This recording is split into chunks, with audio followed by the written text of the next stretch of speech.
All right. So greetings, salutations, grand rising. What's up, y'all? I'm Chandra, Sanahara. I'm Chandra. Yeah. And it's a pleasure to be here with you today on day 22 of being in and sounding the Sacred Mother Portal. So today, I have an interesting conversation to bring to the community, and it is so good to be here with you. It really, really is. So before we begin, let's get into our bodies. And so I'm going to invite you into a brief breathing practice with me. We just take 3 deep breaths in and out. The goal with those breaths though, is that you inhale as deeply as you can consciously, feeling the air going in, knowing what it's doing, and then breathe out consciously, feeling that air leaving your body. And as you breathe in and out, in that way, you kind of get into your body, you get into your awareness. So let's do that together, please. All right, so let's inhale and exhale. Again, inhale and exhale. And a nice third breath in and exhale. And breathe as you normally would, and really have a lot of gratitude for today's topic. It feels really good in my heart to bring this message through. It's what showed up, and I think you might already know what I'm talking about. We are in this path, in this Sacred Mother portal, really, of helping us all get into relationship with our heart. A big part of the work of embodying the Sacred Mother is helping us to know what love is at the highest side of it. The love of a mother who is beyond our human imaginings. What she feels like. What is her heartbeat that we are next to? And so today's conversation around closing the loops is speaking to us about the relationship between our mind and our heart and self-trust. Now, when I talk about the relationship between our mind, our heart, and self-trust, our mind is skilled at helping us rationalize things, make sense of it, put it into a way that allows us to continue to feel good about ourselves. Our mind will help us feel good about ourselves. Our mind can also make us feel really terrible about ourselves, so don't get it twisted. However, in this scenario, mind loops or closing the loops really deals with commitment. Our heart has difficulty trusting us when we lie to ourselves. You ever hear someone say, lie to anybody, but don't lie to yourself? Have you ever heard that before? I'm saying like it's been told to me. Lie to anybody, but don't lie to yourself. There is this relationship between being truthful and honoring commitments and developing self-trust. And it really just means either holding and completing your words, holding to them and completing that loop, or acknowledging them, acknowledging where you may not have, so that you can clean that up, so you can be in right relationship, so that it can't be held over you. When you get into right relationship with your word, when you get into right relationship with your heart, when you close the loops. So, what is that in demonstration? For me, most recently, it means when I recognize, even if it's after the moment, that I've let too much time go by, something that I said I would do. If I find that I do something outside of a commitment I made to have a different behavior, now I have these two loops running. You know you didn't do that, but I didn't have time. You know that should have been done, but da-da-da-da-da. You know you shouldn't have done this, da-da-da-da-da-da-da. One is a conversation from your heart, and one is a conversation from your mind. And your mind will have you justifying it all. Your mind will have you justifying it all. And you can actually forget about it. You can push it down so far you forget that I made a commitment to a certain thing. We have commitments we've forgotten about that we made when we were children. To ourselves, to spirit, to our dreams. In fact, we justify it by saying, well, that was childish and I've grown up. Heart don't agree though. You have a commitment that you made to your children. You have a commitment that you made to your parents. You have a commitment that you made to yourself. And then we wonder why we have an underlying level of, I don't want to call it dis-ease, but discomfort with ourselves. In fact, we begin to not think highly of ourselves. And that's a feeling, a very low subconscious feeling of, I have these programs running in me of incompletion. And when a circle is incomplete, it is out of integrity. What are the walls that hold something together? They all have to touch. So I did that. Yes, I got it done. Yeah, I got that done. And I got that done. And what is the relationship you have with self when you get it done?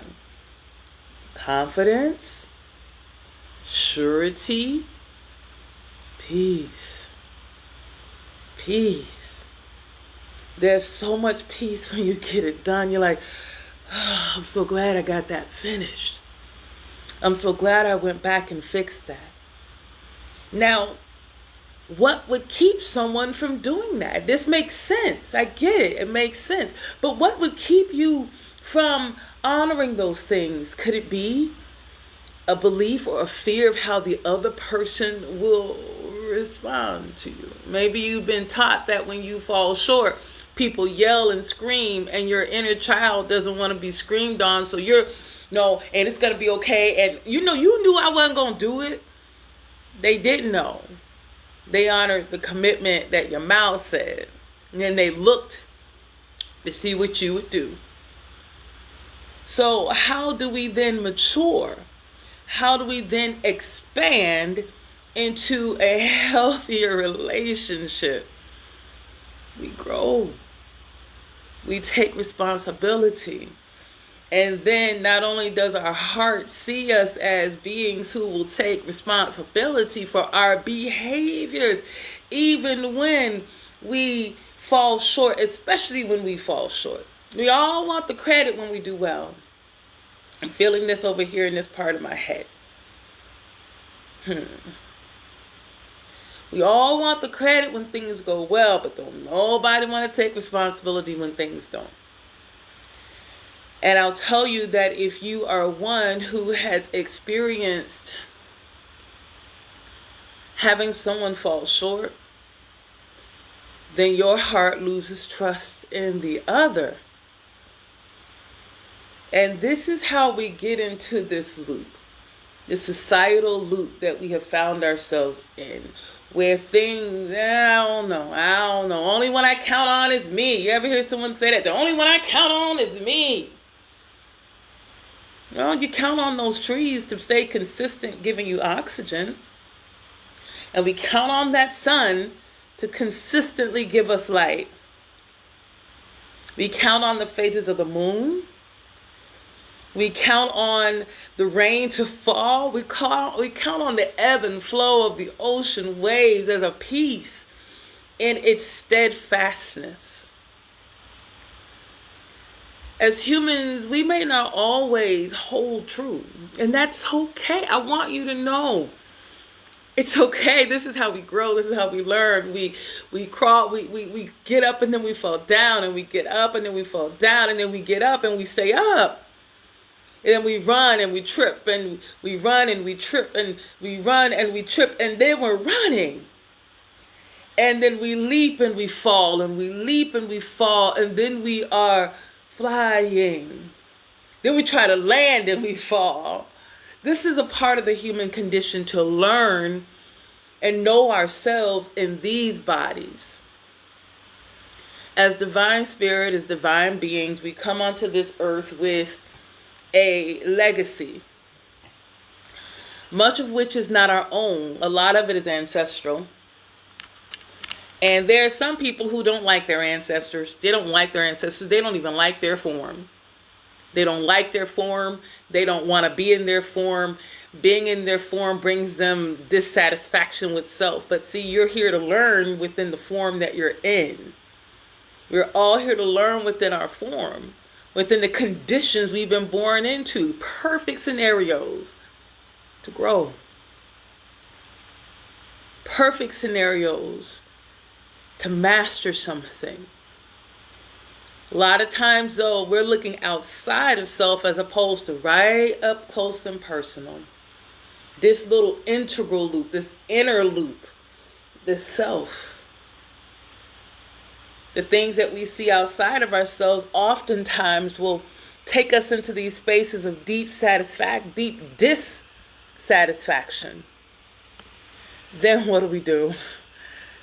Well, our brain, which wants us to feel good, our mind, which wants us to feel good, will begin this process of saying, justifying, right?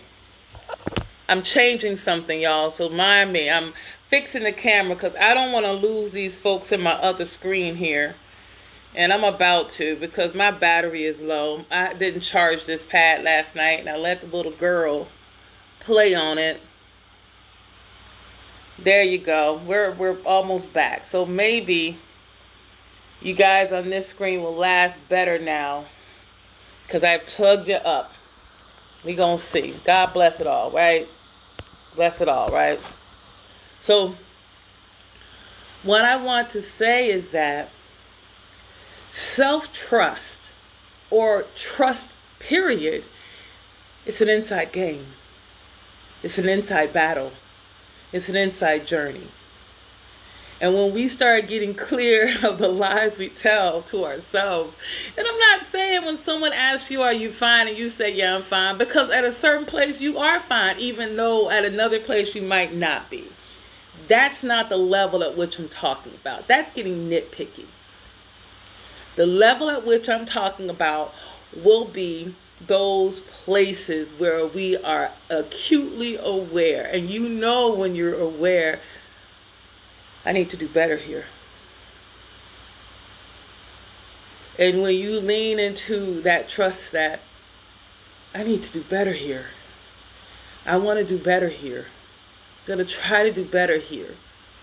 I want to tell you something. Sometimes you'll be able to check in with yourself.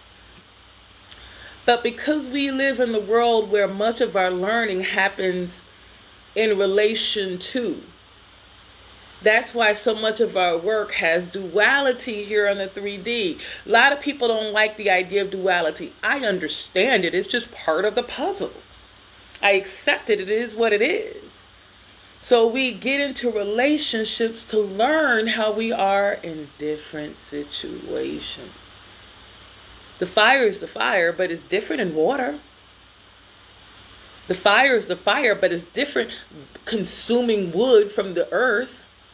The fire is the fire, different from when the wind is blowing it. Everything is itself except when it comes into relationship with the other. And then it learns itself anew. Our egoic mind would have us think that we don't need to do that. And I'm just fine like I am. And why y'all always coming over here? And that's fine. I'm not judging it. Here's the thing. No judgment, brothers and sisters of the light.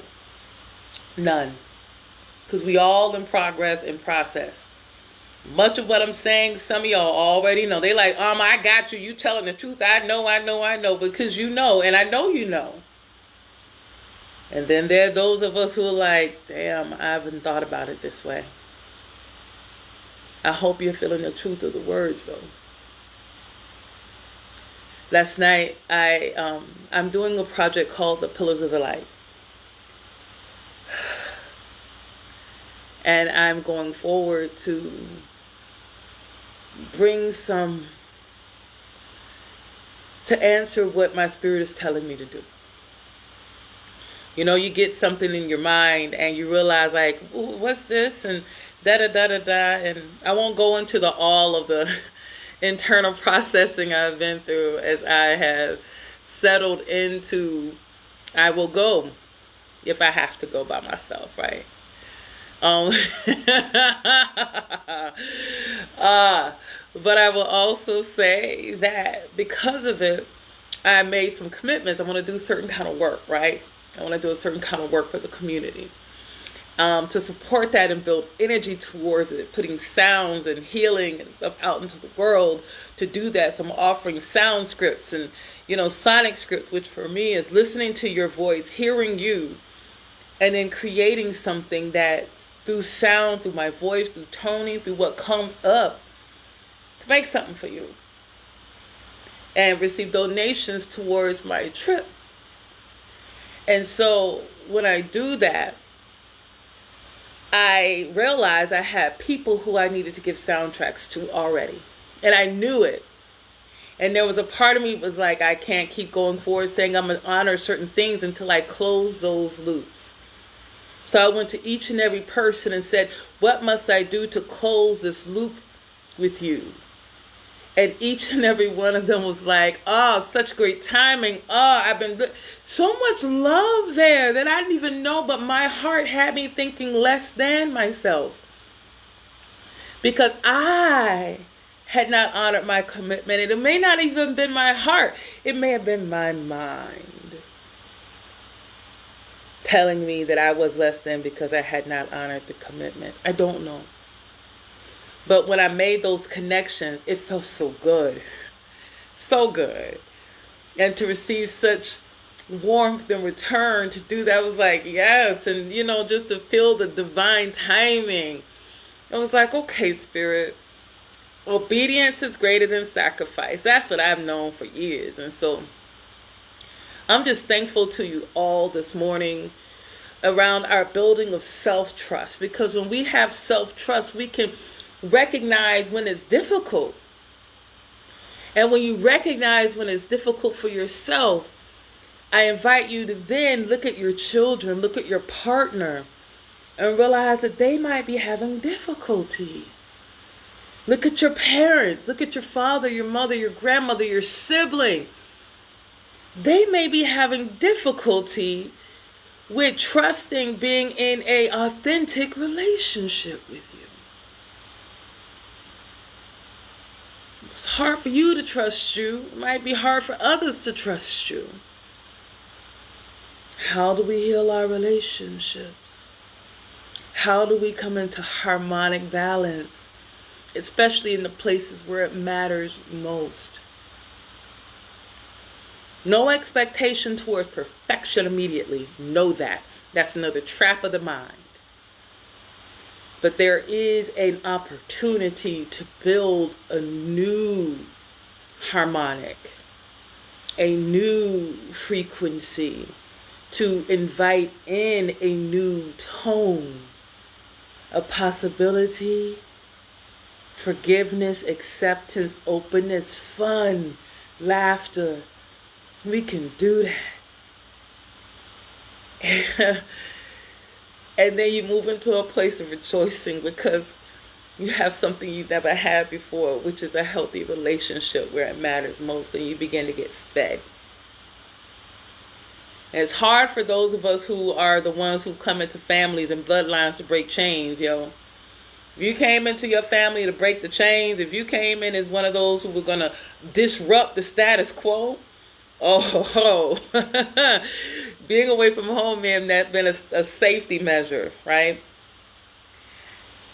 And it still means we still have the opportunity, if we choose, to make those spaces healthy.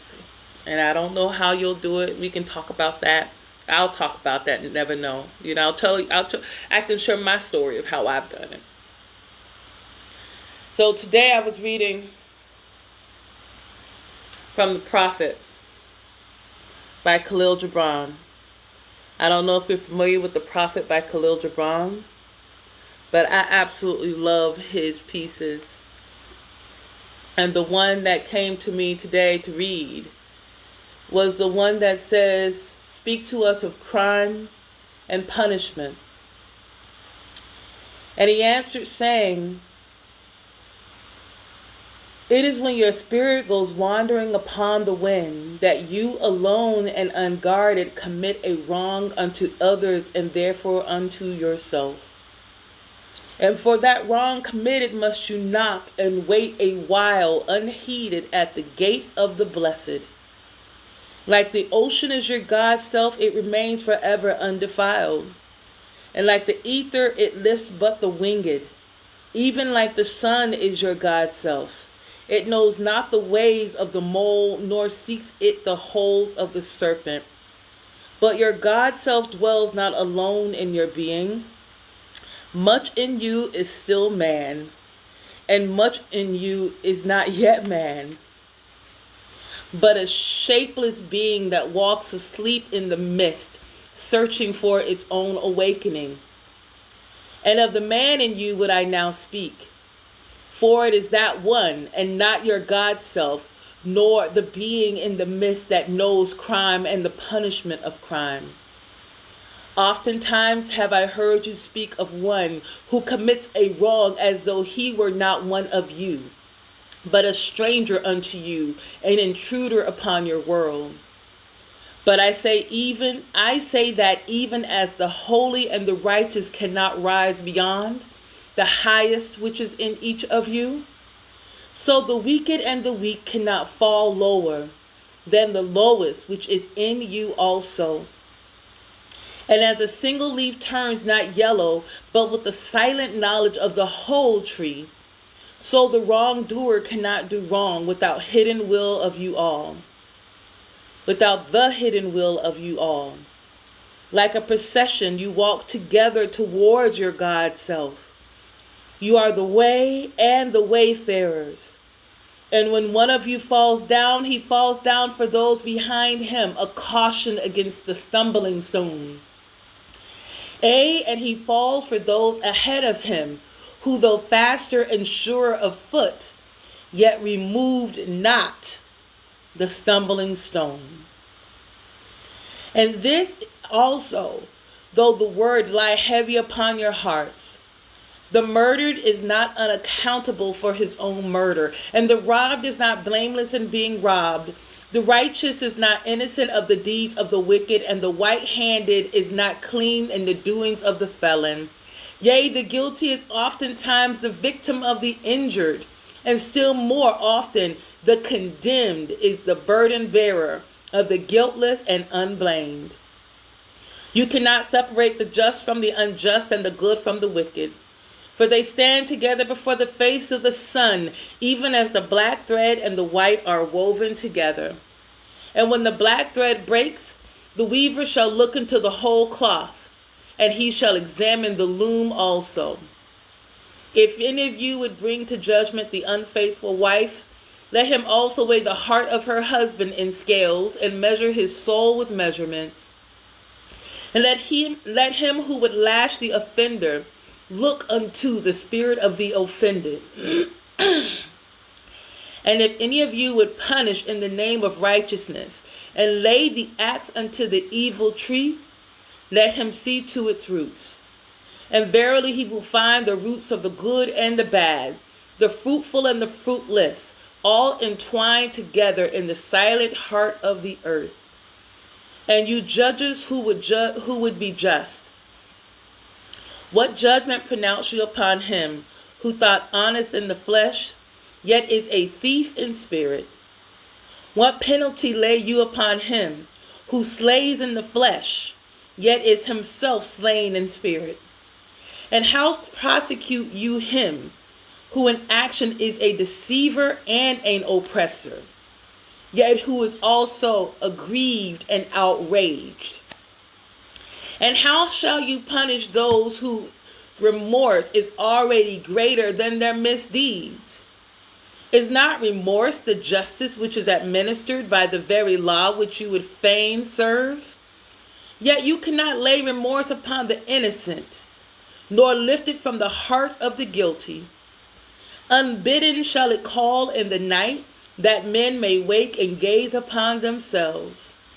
And you who would understand justice, how shall you unless you look upon all these in the fullness of light? Only then shall you know that the erect and the fallen are but one man standing in twilight between the night of his being self and the day of his God self. And that cornerstone of the temple is not higher than the lowest stone in its foundation. All right. So that's the reading today from the prophet Khalil Gibran.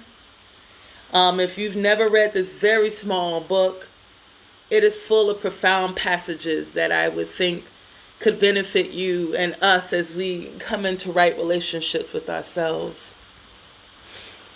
So I'm going to start the bowls now.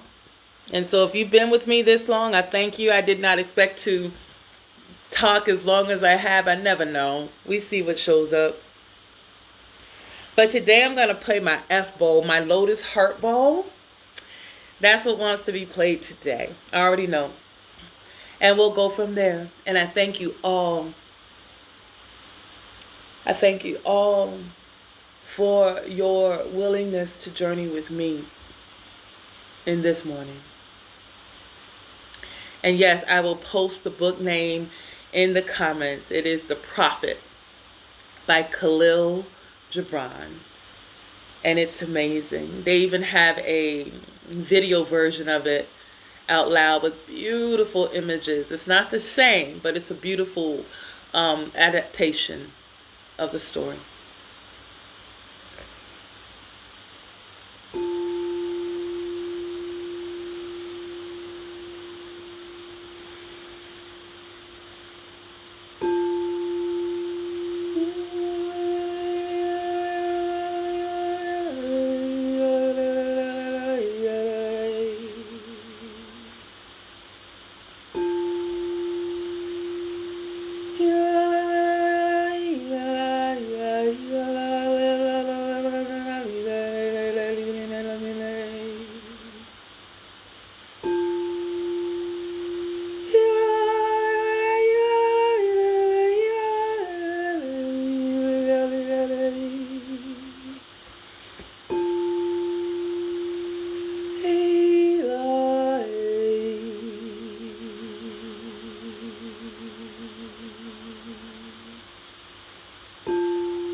your mind and be free. Hey ya ya ya ya hey. Hey ya ya hey na na hey ya. Hey ya ya hey na na hey ya. Hey ya ya hey na na hey ya. Hey ya. Hey ya. Let's be free.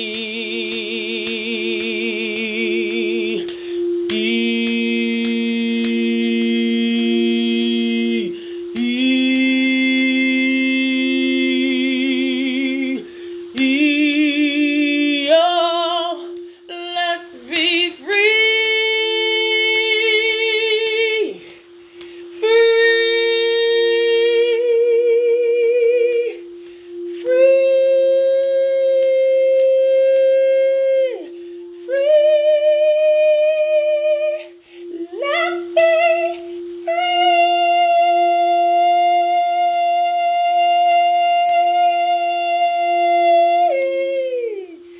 Hey ya ya hey ya hey ya.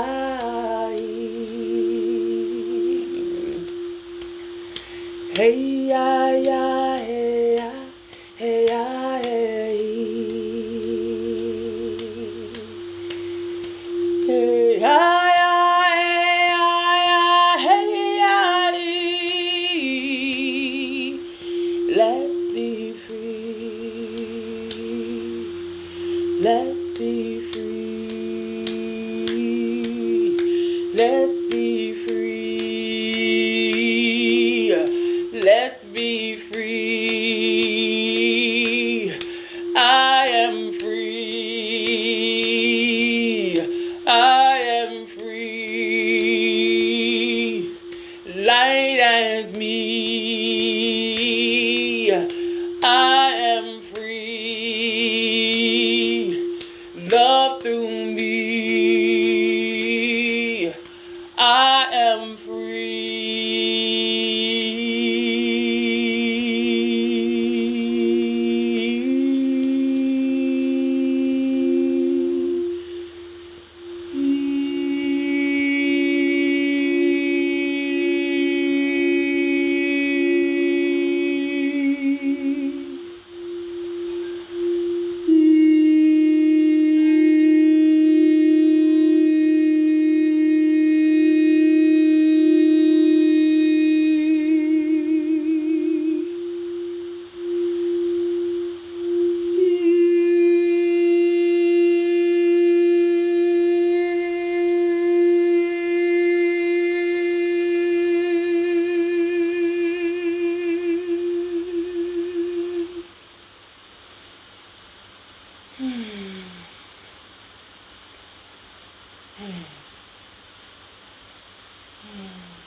Blessings to you all.